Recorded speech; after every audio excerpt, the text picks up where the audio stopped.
तो फिल्म की शुरुआत होती है ब्राजील के जंगलों से। हम मिलते हैं एना से, जो अपना मिशन पूरा करना चाहते हैं, पर उसका साथी उसे कहता है अभी नहीं, अभी बाहर बहुत खतरा है। पर एना अपने साथी की नहीं सुनती और बाइक लिए निकल जाती है मिशन पूरा करने के लिए। और हम देखते हैं कि जंगल में दो आदमी उसके ऊपर नजर रखे हुए थे। एना को पकड़ने के लिए वो नदी के रास्ते से जाने का डिसाइड करते हैं। इससे पहले कि वो एना को पकड़ पाते, उन्हीं में से एक आदमी को पकड़ लेता है एनाकोंडा पानी में से जंप करते हुए।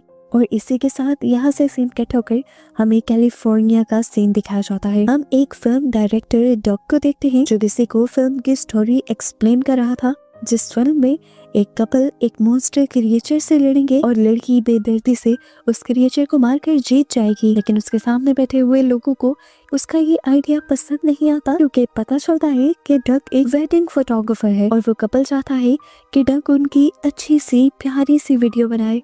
पर डक, जिसे शौक था एक्शन और क्रिएचर्स वाली मूवी शूट करने का, उसका ख्वाब वही का वही रह जाता है। खैर, इससे बाद हम मिलते हैं रोनाल्ड से। रोनाल्ड हॉलीवुड में एक स्ट्रगलिंग एक्टर है और आज भी उसे डॉक्टर का एक छोटा सा रोल मिला था, जिसे वो कई टेक्स के बाद भी अच्छे से परफॉर्म नहीं कर पाता, तो उसे काम से निकाल दिया जाता है। स्टूडियो से बाहर जाते हुए रोनाल्ड एनाकोंडा मूवी का एक पोस्टर देखता है, जो कि अब री रिलीज होने वाली थी 1997 के बाद। इसके बाद मूवी में 2 दिन गुजर जाते हैं और हम डक के घर डक की सरप्राइज बर्थडे पार्टी देखते हैं। इस पार्टी में डक के सभी बचपन के दोस्त भी आए थे और इसी पार्टी में हम रोनाल्ड को भी देखते हैं और पता चलता है कि वो भी डक का बचपन का दोस्त है। बचपन में इन 4 दोस्तों का ग्रुप हुआ करता था। उन चारों में से डक और रोनाल्ड तो अपने लाइफ में स्ट्रगल कर रहे थे, पर उनके बाकी दोनों दोस्त कैनी और क्लैरी दोनों ही अपनी लाइफ में सक्सेसफुल थे। लेकिन इस टाइम मिलने पर ऐसा ही लगता है कि जैसे ही चारों पहले जैसे दोस्त हों। रोनाल्ड ने प्लान किया था कि डक की बर्थडे पर ये लोग डक की ही डायरेक्ट की हुई फिल्म देखेंगे, जो हाई स्कूल टाइम पर इन चारों ने मिलकर बनाई थी। रोनाल्ड जिसमें हीरो बना था और उसने उस खतरनाक क्रिएचर से लड़ना था। इस मूवी में क्रिएचर बना था कैनी। वो क्रिएचर इन तीनों दोस्तों पर अटैक करने वाला था, पर रोनाल्ड यहाँ पर कहता है कि मेरे दोस्तों को कोई नुकसान नहीं पहुंचा सकता, और एक बंदूक उठाकर वो क्रिएचर को शूट कर देता है और अपने दोस्तों को बचा लेता है। और इस तरह उनकी उस मूवी की हैप्पी एंडिंग होती है। सभी लोग उस मूवी को देखकर बहुत ज्यादा खुश थे और रोनाल्ड चाहता था कि ये लोग दोबारा ऐसा ही एक्सपीरियंस करें, ऐसी ही एक मूवी बनाए। और उसके पास डक के लिए एक बहुत बड़ा सरप्राइज ये भी था कि उसने एनाकोंडा नॉवल की सीरीज के एक नॉवल के कॉपीराइट्स ले लिए थे। पहले भी बहुत सारे एनाकोंडा नॉवेल्स पे मूवीज बन चुकी थी और ये लोग एनाकोंडा फ्रेंचाइजी के बहुत बड़े फैन भी थे। और रोनाल्ड अब चाहता था कि ये चारों मिलकर दोबारा से एक लो बजट एनाकोंडा मूवी बनाए। आइडिया तो बहुत अच्छा था, सबको ही पसंद आता है, पर मसला ये था कि अब कॉपीराइट्स लेने के बाद रोनाल्ड के पास फिल्म बनाने के पैसे नहीं रहे थे और वो अपने दोस्तों से कहता है कि हम चारों मिलकर लोन लेते हैं और फिर ये मूवी बनाते हैं। डक, जिसे कमा कर अपनी फैमिली को सपोर्ट करना था, उसे लगता है कि अगर वो लोन ले लेगा तो उसकी फैमिली मुश्किल में आ जाएगी, इसीलिए वो इस आइडिया से बाहर निकल जाता है और रोनाल्ड उसे कुछ नहीं कहता। जब वो घर आता है तो देखता है कि उसका बेटा उसी की बनाई मूवी देख रहा था। डक का बेटा उससे कहता है, डैड, इतने जबरदस्त डायरेक्टर हैं आप, एक न्यू मूवी क्यों नहीं बनाते। यहाँ पर उसकी वाइफ भी उसे एनकरेज करती है उसके पैशन को फॉलो करने के लिए, और वो अपनी वाइफ से रोनाल्ड का आइडिया डिस्कस करता है। और फिर एक आध दिन अपने बोरिंग काम करने के बाद वो फैसला कर ही लेता है कि वो रोनाल्ड के साथ उसके आइडिया पर काम करेगा। और इस तरह उसके भी मानने पर ये लोग मूवी बनाने की तैयारी शुरू कर देते हैं। बैंक से लोन अप्लाई करते हैं और प्लान करते हैं कि ये ब्राजील के जंगलों में जाएंगे उस पूरी मूवी को शूट करने के लिए। अब इस मूवी को शूट करने के लिए इन्हें एक स्नेक की भी जरूरत थी, जो दिखने में एनाकोंडा जैसा हो या एनाकोंडा ही हो। कैनी यहाँ पर अपने लिंक्स का इस्तेमाल करता है और एक आदमी को बुलाता है जो स्नेक्स पालता था। वो सचमुच एनाकोंडा जैसा एक भयानक स्नेक ले आता है, जिसे देखकर रोनाल्ड की तो जान ही निकल जाती है, क्योंकि रोनाल्ड ने ऐसा हीरो स्नेक के साथ लड़ना था। वो डरता है तो स्नेक मैन बताता है कि ये सांप जहरीला नहीं है, क्योंकि ये एनाकोंडा है ही नहीं, असल एनाकोंडा तो जंगलों के अंदर है। ऐसे रोनाल्ड भी अब इस सांप के साथ शूटिंग करने के लिए तैयार हो जाता है। सीन कट होकर दोबारा से हमें एना को दिखाया जाता है, उसी लड़की को दिखाया जाता है जो मूवी के स्टार्ट में दिखाई गई थी। वो अभी भी उन्हीं आदमियों से छुपकर बच रही थी जो उसके पीछे पड़े हुए थे। वो इस टाइम एक बार में भी आ जाती है और नोटिस करती है कि वो आदमी उसके पीछे बाद में भी आ गया है। यहाँ पर वो एक यॉट की चाबियां चुराते हैं और यहाँ से निकल पड़ते हैं। ये यॉट असल में अरेंज की थी रोनाल्ड के ग्रुप ने, ताकि वो ब्राजील के जंगलों के अंदर जाकर फिल्म को शूट कर सके। एना उन लोगों से झूठ बोल देती है कि मैं ही आप लोगों की ड्राइवर हूँ, और इस तरह वो अपने पीछे वाले आदमी से बचकर इन लोगों के साथ यहाँ से दूर निकल जाते हैं। ये लोग स्नेक को भी अपनी इसी यॉट के अंदर शिफ्ट कर देते हैं, लेकिन गलती ये होती है कि स्नेक को रखते हुए उसका बॉक्स टूट जाता है। अब ये लोग उस जगह पर पहुंच जाते हैं जहां उन्हें शूटिंग करनी थी। रोनाल्ड और क्लैरी के काफी सारे सीन शूट किए जाते हैं और इन लोगों को इस काम में बहुत ही ज्यादा मजा आता है। इसी तरह रात हो जाती है और रोनाल्ड जब सो रहा होता है तो अचानक उसे किसी के रेंगने की आवाज आती है, और जैसे ही वो मुड़कर बेड की साइड पर देखता है तो यहाँ पर बहुत बड़ा एनाकोंडा था। वो जोर से चिल्ला देता है और सभी यहाँ इकट्ठे हो जाते हैं। पता चलता है ये रियल एनाकोंडा नहीं था, वही स्नेक था जो अपने पिंजरे से बाहर निकल आया था। जिस आदमी का स्नेक था, अब ये लोग उस आदमी को डांटने लग जाते हैं और वो भी रोनाल्ड और पूरे ग्रुप से माफी मांगता है, क्योंकि गलती उसी की थी। उसी को बाद में दोबारा स्नेक का केज चेक करना चाहिए था। वो अब उन लोगों से कहता है कि आइंदा ये स्नेक आपको कभी तंग नहीं करेगा, इसकी जिम्मेदारी मैं लेता हूँ। खैर सुबह हो जाती है और दिखाया जाता है कि रोनाल्ड को आज उसी स्नेक के साथ शूट करना था, लेकिन रोनाल्ड बहुत ही ज्यादा डरा हुआ था। सीन ऐसा था कि रोनाल्ड को स्नेक को खुद अपने हाथों से पकड़ना था और साथ ही अपनी फ्रेंड क्लैरी से कुछ डायलॉग्स भी बोलने थे, पर सांप की डर की वजह से वो ना तो अपने डायलॉग्स ठीक से डिलीवर कर पाता है, यहाँ तक कि वो तो पूरा सीन भी कंप्लीट नहीं कर पाता और स्नेक को पानी के अंदर फेंक देता है और स्नेक बोट के नीचे वाले फेंस से टकराकर क्रैश हो जाता है और मर जाता है। ये देखकर सभी लोग बहुत ज्यादा दुखी होते हैं। खैर ये लोग कर भी कह सकते थे, बचे कुछ सांप की बॉडी को ये लोग रात में जला देते हैं और उसकी आफ्टर लाइफ के अच्छे होने के लिए प्रे करते हैं। जिस टाइम ये सब लोग इस तरह के काम कर रहे थे, एना को एना का एक दुश्मन देख लेता है और वो अपने लीडर को एना के बारे में बताने ही वाला होता है कि हम देखते हैं उसकी बोट पर भी इस टाइम एनाकोंडा जिसने उसके ऊपर हमला किया, उसकी पूरी बॉडी को जकड़ते हुए एनाकोंडा ने उसे मार डाला। और अब दोबारा हमें रोनाल्ड की शिप का सीन दिखाया जाता है, जहाँ पर अब रोनाल्ड बहुत ही ज्यादा उदास है। स्नेक मैन के पूछने पर रोनाल्ड उसे बताता है कि वो एक स्ट्रगलिंग एक्टर है हॉलीवुड में और उसे कभी कोई लीड रोल तो दूर की बात अच्छा साइड रोल भी नहीं मिला, और इसी चीज से तंग आकर उसने ये मूवी बनाने का डिसाइड, और अब स्नेक ना होने की वजह से वो ये मूवी भी कंप्लीट नहीं कर पाएंगे। उसकी ये बातें सुनकर स्नेक मैन इमोशनल हो जाता है और रोनाल्ड से वादा करता है कि आज रात ही वो एक बड़ा स्नेक पकड़ कर आएगा और उसका जहर भी निकाल देगा, ताकि रोनाल्ड अपनी मूवी पूरी कर सके और अपना सपना भी। दिखाया जाता है कि रात में ही वो आदमी जंगल में निकल जाता है इस मिशन के लिए। एनाकोंडा उसे पलक झपकने का वक्त नहीं देता और उसे पकड़ के नदी के अंदर खींच लेता है और उसकी बॉडी के इर्द गिर्द अपने आप को लपेटते हुए उसका दम निकाल कर उसे मार देता है। यहाँ रोनाल्ड जो पूरी रात से उसका इंतजार कर रहा था, रात भर उसके ना आने की वजह से डर जाता है और उसके ना आने के बारे में सब लोगों को जाकर बताता है। कुछ देर के लिए तो ये लोग भी पहले उसका इंतजार करने का डिसाइड करते हैं, लेकिन जब ज्यादा ही वक्त गुजर जाता है तो ये लोग डिसाइड करते हैं कि ये लोग खुद जंगल में जाएंगे, पहले उस आदमी को भी ढूंढेंगे और अगर वो ना मिला तो वहां से कम एक सांप पकड़ कर ले आएंगे, जिससे इनकी मूवी कंप्लीट हो सके, क्योंकि मूवी कंप्लीट करना भी इनकी मजबूरी थी। ये लोग बहुत ज्यादा लोन लेकर आए। अब ये लोग जंगल में निकल पड़ते हैं और एना भी इन सब लोगों के साथ है। जंगल के अंदर जाने पर इन्हें एक वैन दिखाई देती है और आसपास अजीब सी सरसराहट भी सुनाई देती है। ये सरसराहट किसी बहुत बड़े एनाकोंडा की लग रही थी। वो लोग बहुत ज्यादा डर जाते हैं, इसीलिए उस ट्रक के अंदर जाकर छुप जाते हैं और एकदम से उस ट्रक की विंडो के ऊपर उनके साथी की लाश आकर गिरती है खून में लथपथ, और इसे देखकर इन सब की सांसें वही रुक जाती हैं और अगले ही सेकंड इसी ट्रक के सामने वो बड़ा सा एनाकोंडा आ जाता है। ये लोग इसी ट्रक को चलाकर इसी ट्रक के जरिए यहाँ से जाने का डिसाइड करते हैं, पर ट्रक अब चल नहीं रहा था।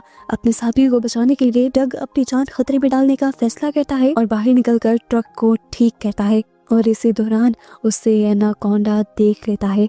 एनाकोंडा अपना बड़ा सा मुंह खोले उसे खाने के लिए उसके पास आ रहा था, लेकिन उसके साथ ही उसे ट्रक के अंदर खींचकर जल्दी से ट्रक का दरवाजा बंद कर देते हैं और उसे बचा लेते हैं। ये लोग इससे पहले कि आगे चले जाते, एना के पीछे जो लोग पड़े हुए थे वो लोग अब इन सब के पीछे पड़ जाते हैं। एना इन सब लोगों को बताते हैं कि ये लोग माफिया के लोग हैं जो जंगल में इसलिए रहते हैं ताकि पुलिस इनके पीछे ना पड़े और वो इन सब को लूटने के लिए आए हैं। बताते हुए एना इस वैन में पड़ी हुई एक गन उठा लेती है और इससे अपने पीछे आने वाले आदमियों को इस तरह से शूट करने लगती है जैसे वो सच में एक सोल्जर हो। उसका ये एक्शन स्टाइल डक को बहुत ही ज्यादा पसंद आता है। जैसे तैसे कर ये लोग अपने शिप के अंदर वापस पहुंच जाते हैं और हम देखते हैं कि वो लीडर जो एना के पीछे था वो भी इनके पीछे आ जाता है और इन चारों दोस्तों के ऊपर गन पॉइंट कर देता है। लेकिन ठीक वक्त पर पीछे से एना आकर एक बंदूक उसके सर पर मारती है और उसे बेहोश कर देती है, जिसके बाद वो चारों लोगों को बताती है कि अब उनका यहाँ रहना ठीक नहीं है और उन्हें अपनी जान बचाने के लिए इस आइलैंड से चले जाना चाहिए। वो रोनाल्ड और डक से डिस्कस करती है कि वो कैसे इन लोगों को जल्द से जल्द इस जंगल से और आइलैंड से बाहर निकाल देगी ताकि ये लोग फ्लाइट लेकर अपने घरों में वापस जा सकें। लेकिन डक और रोनाल्ड उनसे कहते हैं कि हम वापस नहीं जाना चाहते क्योंकि हम बहुत बड़ा लोन लेकर यहाँ तक आए हैं और मूवी बनाए बगैर तो वापस बिल्कुल नहीं जाएंगे। अब कहने को तो एना एक ड्राइवर थी, उसे इन लोगों की बात माननी पड़ती है और इनके साथ रुकना पड़ता है। हम देखते हैं पूरी रात डक लैपटॉप पे बैठकर स्क्रिप्ट पर वर्क करता है और रोनाल्ड के सारे मेन रोल एना को दे देता है क्योंकि एना का स्टाइल बहुत ही ज्यादा जबरदस्त था और उसे लग रहा था कि अगर एना मूवी में मेन रोल करे तो मूवी सुपर डुपर हिट चली जाएगी। सुबह होते ही वो अपनी स्क्रिप्ट सभी लोगों को दिखाता है और बताता है कि उसने एना को लीड रोल इसीलिए दिया है ताकि उनकी मूवी जल्द ही ऑस्कर में नॉमिनेट भी हो जाए, क्योंकि जिन मूवीज में लीड रोल एक लड़की के पास होता है और वो एक्शन कहती है तो उसे ऑस्कर मिलने के चांसेस बढ़ जाते हैं।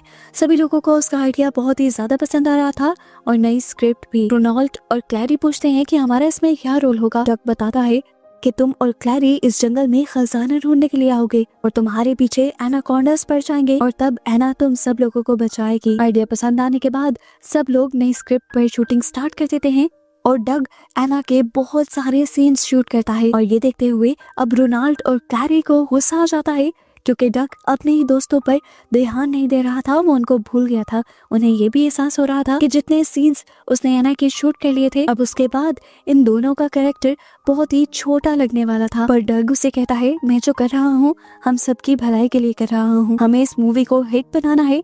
और आना क्योंकि सच में स्टंट करती है तो वो स्क्रीन पर बहुत ज्यादा नेचुरल लगेगी। इस मर्तबा ये बातें सुनकर रोनाल्ड को और भी ज्यादा गुस्सा आ जाता है और वो डक पर भड़क जाता है और कहता है कि ये मेरा आइडिया था, तुम इस तरह इसका इस्तेमाल नहीं कर सकते मेरे बगैर। ये लोग यहाँ पर बहस कर ही रहे थे कि इतने में देखते हैं कि इनके करीब से एक बहुत बड़ी शिप गुजरती है जिसके अंदर बहुत फेमस हॉलीवुड एक्टर्स भी थे और ये शिप स्पेशली शूटिंग के लिए तैयार की गई थी। इसके ऊपर एनाकोंडा का ही पोस्टर लगा हुआ था और यहाँ पर रोनाल्ड का एक बहुत बड़ा भांडा फूटता है कि जिस मूवी के और जिस नॉवेल के राइट्स लेने की वो बात कर रहा था वो राइट्स इनके पास थे ही नहीं। वो राइट्स असल में सोनी कंपनी के पास थे और वही अब वो मूवी बना रहे थे। ये जानकर रोनाल्ड के तीनों दोस्त बिल्कुल टूट जाते हैं क्योंकि वो अपना सब कुछ इस मूवी के पीछे लुटा बैठे थे। सब लोग रोनाल्ड पर गुस्सा थे कि उसके झूठ की वजह से उनका बहुत बड़ा नुकसान हो गया था। पर रोनाल्ड उनसे कहता है कि मेरे झूठ की वजह से तुम्हारी लाइफ बदलने लगी। अगर मैं ये आइडिया ना देता तुम आज यहाँ ना होते, अपनी बोरिंग वीडियोस बना रहे होते और कैनी और क्लैरी भी अपनी फजूल सी जॉब में बिजी होते। इनके बातें सुन सुनकर रोनाल्ड गुस्सा हो जाता है और अकेले ही यहाँ से निकलने का फैसला करता है। उसने डिसाइड कर लिया था कि अब वो सोनी वालों के पास ही जाएगा और उन्हीं के साथ मूवी बनाएगा चाहे उसे छोटा मोटा रोल ही मिले। वो अपने दोस्तों को छोड़ जाता है और ये लोग भी यहाँ से जाने का डिसाइड करते हैं।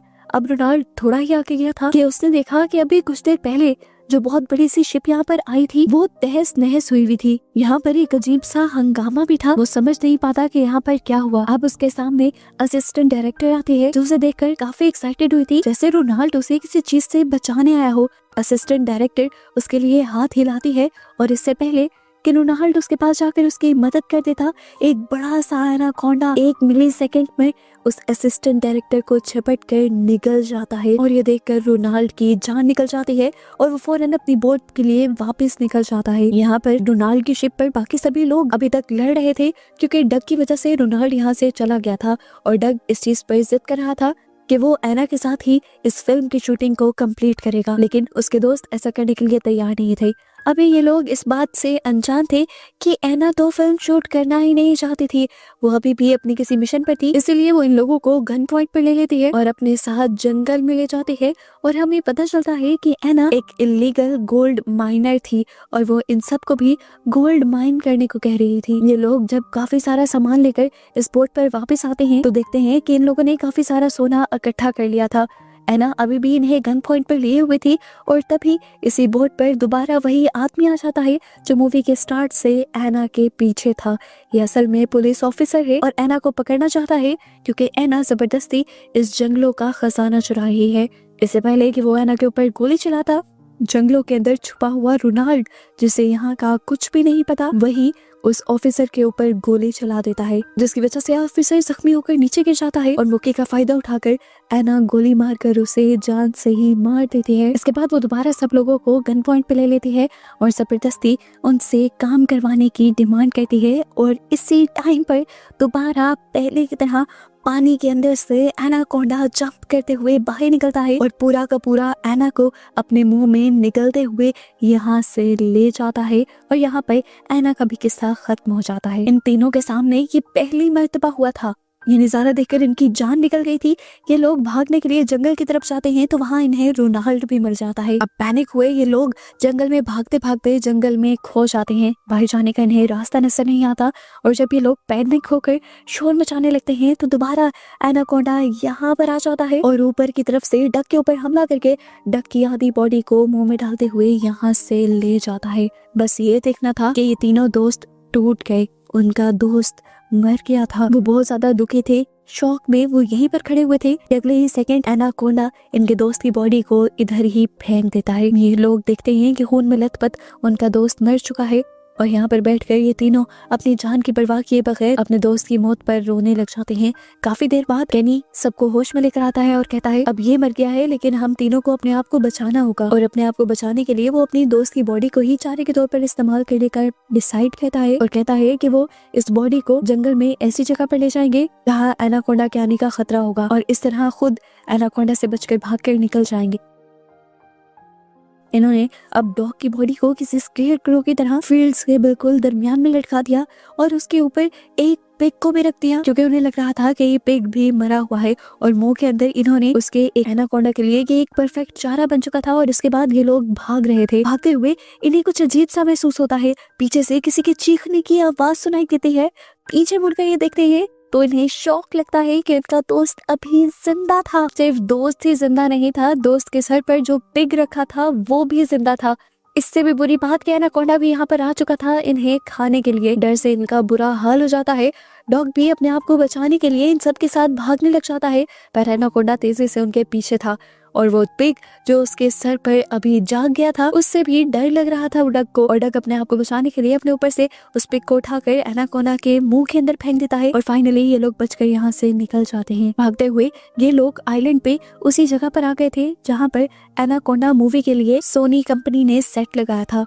यहाँ पर हमें दिखाया जाता है कि बहुत सारे बॉम्ब्स लगाए गए थे एनाकोंडा को मारने के लिए और सच में यहाँ पर एक एनाकोंडा आया हुआ भी था। क्रू तकरीबन यहाँ पर मारा गया था लेकिन जो हीरो था वो अभी भी यहाँ पर जिंदा था और इन चारों को देखकर वो इन चारों को बचाने की कोशिश करता है और पीछे से एनाकोंडा पर इसी तरह गोलियां चलाता है जिस तरह मूवी में दिखाया जाता था। जिसके बाद वो इन चारों को बचाकर एक सेफ जगह पर ले जाता है और इन सबको बताता है कि पूरे सेट के ऊपर बहुत छोटे छोटे बॉम्ब्स लगाए गए हैं, उसका कंट्रोलर ढूंढ लो तो तुम एनाकोंडा से बच सकते हो। इनको ये सारी बातें बताकर वो हीरो यहाँ से जाने वाला था। ये लोग पूछते हैं कि आप कहाँ जा रहे हैं।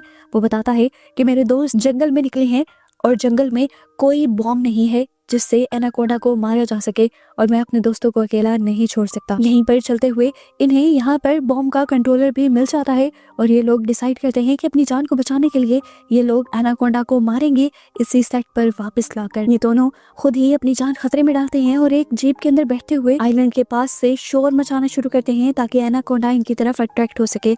एनाकोंडा जैसे ही इनके पीछे आता है इस सेट के पास, तभी मौका देखकर केनी और क्लैरी उस कंट्रोलर से बॉम्ब्स ब्लास्ट करने लग जाते हैं पर इन सारे धमाकों का कोई फायदा नहीं होता क्योंकि एनाकोंडा को किसी भी एक धमाके से कोई नुकसान नहीं होता और वो दोबारा अब डॉग और रोनाल्ड के पीछे पड़ जाता है। इससे पहले कि अब ये एनाकोंडा इन सबको मार देता, रोनाल्ड हिम्मत कर सबकी जान बचाने के लिए आगे बढ़ता है और वो बचपन की मूवी वाला वही डायलॉग बोलता है जो उसने मॉन्स्टर को मारने से पहले बोला था कि मेरे होते हुए मेरे दोस्तों को कोई नहीं मार सकता।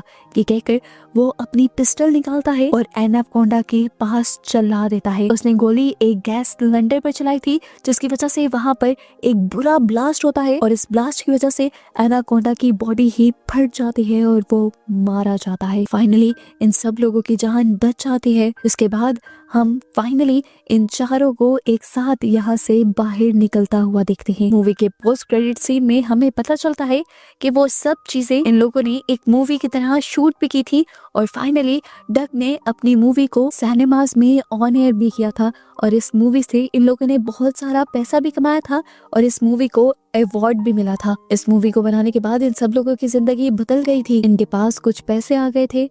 रोनाल्ड और क्लैरी ने शादी करने का फैसला कर लिया था और उनका प्री वेडिंग शूट बिल्कुल उसी तरह हुआ था जिस तरह डग सब लोगों का करना चाहता था, एलियन एक्शन थ्रिलर थीम के ऊपर। रोनाल्ड को भी फाइनली अब हॉलीवुड में कुछ अच्छे रोल्स मिलने लगे थे, जबकि डग भी अब एक स्ट्रगलिंग डायरेक्टर नहीं रहा था।